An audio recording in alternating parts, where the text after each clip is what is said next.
Hi, I'm Sheryce Watson, and I've been through the menopause roller coaster. Welcome to My Vagina Still Works, the podcast, mental well-being and lifestyle changes.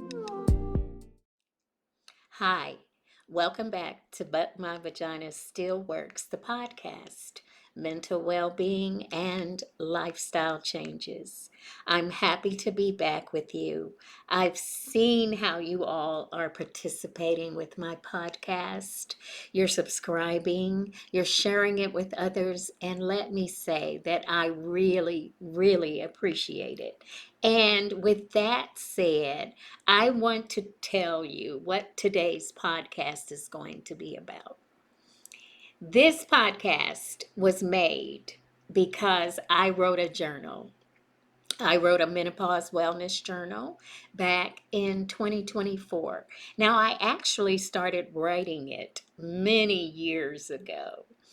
Back in 2018 and 2017 is when I got the idea to write the journal. And it was after what I call my menopause fog. So for many years, I white knuckled my way through menopause. Some of you have seen my previous episodes where I talk about my depression, the dark days of my depression, and all of this came about expressing myself on this podcast because I had written a journal to help other women transition easier through their menopause journey. Now, I published that journal originally in 2024, July of 2024. I went through a publishing company that still puts you in a category of self-publishing, but they provided what is called the ISBN number for my book. And not knowing the importance of what an ISBN number represents, I went through that process.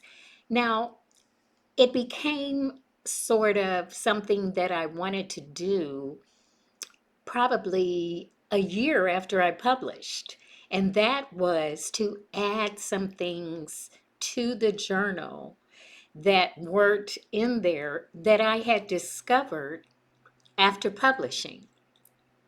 This journey has been very, very unique in the way that the more I spend time trying to help other women in their journey, the more I learn about this menopause journey. And so the year after I had published the journal, I had learned so many new things. And I decided I wanted to republish my journal with the new things that I had learned. Now, little did I know that what a venture that was going to be, how much time that was going to take, the learning curve into actually becoming a publisher. So once I found out about the ISBN and how the person who had published my book before had control over that, and that limited any type of changes I wanted to make, I decided to go out on my own and publish the journal again. Now, I went through so much doing that, so much technical stuff and just getting around the things that I needed to get around to get the new journal published. And I'm happy to say that it has been published. Now, a lot of you all listen to my podcast on Apple, Amazon, and Spotify. So you'll be listening, you won't be seeing, but I'm holding up the journal for the audience that will be viewing the video. And this is the second edition, But My Vagina Still Works, a menopause wellness journal. And it is by me, Sheryce Watson. Now, this journal is similar to the first journal because it does have the three main sections that were there before. Those sections are physical wellness during menopause, emotional wellness during menopause, and social wellness during menopause. So, those are the three main sections that were in the first journal, and they're also in the second journal. Okay, so don't think that the journal is all completely new. There are sections that were there before that are there again. The other sections that were there before were the bonus holistic help sections that talks about the pros and cons of HRT. And let me tell you something, even I have more information on that since I have published this new journal. I have more information on HRT and BioT. So it's a constant learning thing. But this journal has, from the first journal, the pros and cons of HRT and also phytoestrogen foods that help mimic the effects of estrogen once you start losing that in your menopause journey, in perimenopause. So you may or may not know, but perimenopause is the beginning of your menopause journey. And that usually starts for most women around the age of 45. But we've also discussed in previous podcast episodes that women of color, in particular African American women in America, tend to start menopause earlier, their symptoms are more severe, and their menopause journey can last longer. Now, me personally, I realized I was in perimenopause in 2005. That is when I first recognized something was changing about my body. 2005. And I went into postmenopause in May of 2012. That was when I had been one full year without my menstrual cycle. So that was May of 2012. Now, the way it goes is you're in menopause only for one day, and that is the day that you have not had your menstrual cycle for 365 days straight. That day you're in menopause. The next day you're in postmenopause. And the journey continues. Now, I know that a lot of you probably thought that once you got into that postmenopause where you didn't have a menstrual cycle anymore, things would magically turn back to the way they were prior to losing estrogen, progesterone, testosterone, and estradiol. Those are all the hormones that go haywire during menopause. And let me tell you, things do not go back for you the way they were before you started losing those hormones. But you do balance out. The symptoms do get less severe, if not completely go away, and they are less frequent. So, what I'm trying to say to you is yes, after you have not had a menstrual cycle for 365 days, you will still have some menopause symptoms, if not all the ones you were having the day before. That's, it sounds like a real challenging thing, and it is at times, but that is why I made the journal. So you have the physical wellness section, and then you have the emotional wellness section. In between there, you have all the different symptoms, and the symptoms come with suggestions, holistic suggestions that you can try. Once you have tried them, there is a section that you can write down how they worked for you. So you try the solutions and then you can write down and track how they worked for you.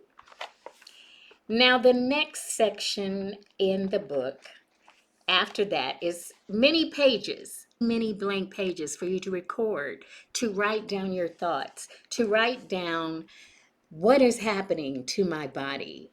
Even when you are writing down the solutions and what works, you still want to journal about experiences that you have in menopause. Okay, so the next section is the emotional wellness section. This section is very personal on my journey because it not only tells you about the emotional things that go wrong during menopause or that can possibly go wrong for you, but I tell my own story of how depression became a very dark place for me in menopause. And this is also a earlier podcast episode. So in the book, it goes into my journey through depression with menopause, not only in perimenopause, but also in postmenopause. Okay, now in the emotional wellness section, you will see emotional wellness symptoms. That Those are mood swings, memory problems, depression, irritability, panic disorder, anxiety, and some others. And then it goes back to the solutions that you can use for these symptoms. And you have a section again to write how the solutions worked for you, which ones worked best for you.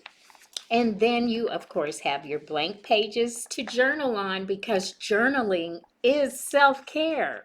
Journaling is self care. So this journal becomes a part of your self care during menopause. And it is okay, in fact, encouraged to take care of yourself during peri and postmenopause.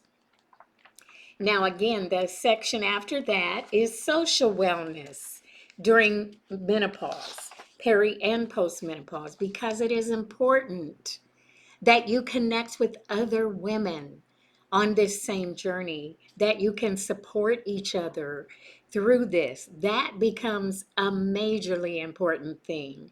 And that is one of the reasons why I continue to do the work I do to connect people with women, myself included, to support you during your journey. So the social wellness section has a page where you can write down names of women that you would want to connect with during this journey. And so that gives you an opportunity to think of not just family, but friends.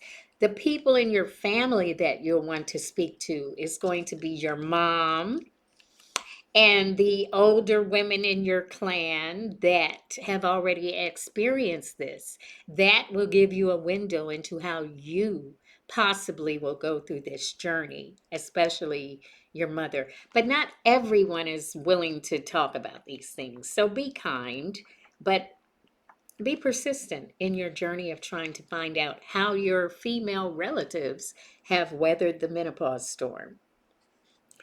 Now, of course, I mentioned that the holistic help is still here in the journal, and that is the cons and pros of hormone replacement therapy. Now, we also know that the FCC, not the FCC, the FDA, the Food and Drug Administration, has recently changed the black label of hormone replacement therapy. What do I mean by the black label? Well, the black label was the warning. It's mentioned as the warnings that were on hormone replacement therapy back in the day. So, back in 2005, when I was in perimenopause and I began to look into hormone replacement therapy, the warnings were that you could get breast cancer, you could get cervical cancer, and that it was just not a good idea to use hormone replacement therapy. So I didn't. But those things have changed now. The warnings have gone differently now. And what it is that hormone replacement therapy is not dangerous for you at a certain time in your journey. And that is during the earliest time of your peri and postmenopause journey. So when you're in perimenopause, this is the best time to use hormone replacement therapy, whether it's bioidentical, which is plant-based, or synthetic. The best time to try it is early in your journey. The warnings, that some of them are still there for women that are older. So I don't know even about myself. I'm 63, and so I don't know if I would be a candidate for hormone replacement therapy because the older you get, those warnings are still for you. Breast cancer, cervical cancer, those are still things that can happen at a later stage of the journey. So that's something to think about. If you're early in your journey, this is the best time to look at hormone replacement therapy or bioidentical hormone replacement therapy. And you can check with your doctor to see if your insurance covers it, to have the tests done so that you get the right treatments. Now, because I know for a fact that every woman is not going to be a candidate for hormone replacement therapy, that's where holistic solutions come into play. And that's where this journal comes into play because it's full of holistic solutions to many menopause symptoms. So, I mentioned that there were new sections in the book, and one of those is the endocannabinoid system and menopause. Now, this section is all about a system in your body that regulates many things: sleep, it regulates body temperature, your sexual organs have CB receptors. So this endocannabinoid system goes haywire when estrogen begins to leave the body. And that's why I wrote this whole section on the endocannabinoid system and how important it is in your menopause journey. I also have a podcast episode about that. And many of the things that I talked about in the podcast episode are also in the journal. So you can look at that episode and get the journal and get that information. Then the next section that is a new section in the journal is brain health and menopause. Now, I mentioned that I was in perimenopause up until May of 2012. The next month, the next day, I went into postmenopause. Now, in June of 2012, I suffered something called a subarachnoid hemorrhage. That is a type of aneurysm.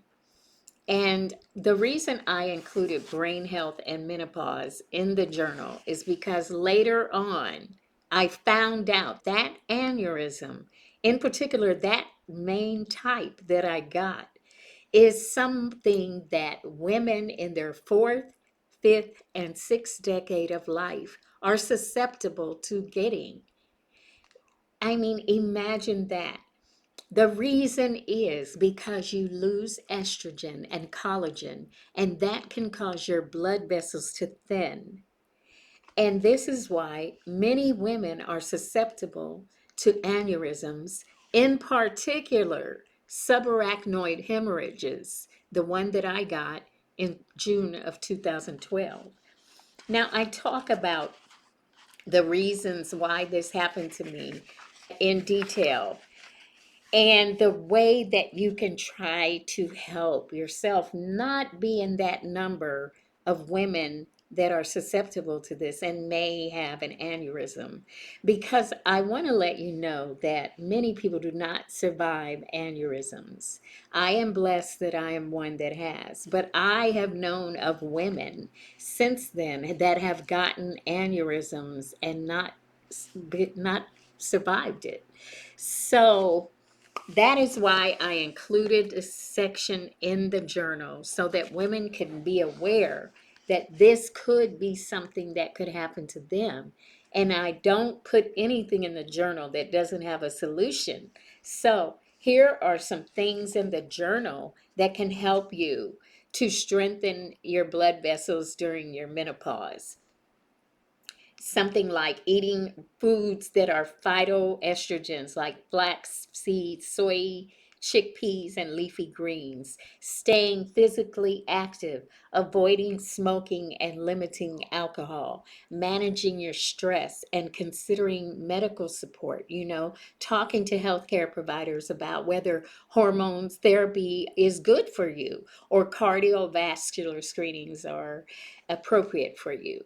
So there's many things that you can do to strengthen your blood vessels during perimenopause. And another way is to supplement your collagen intake. Start doing that early.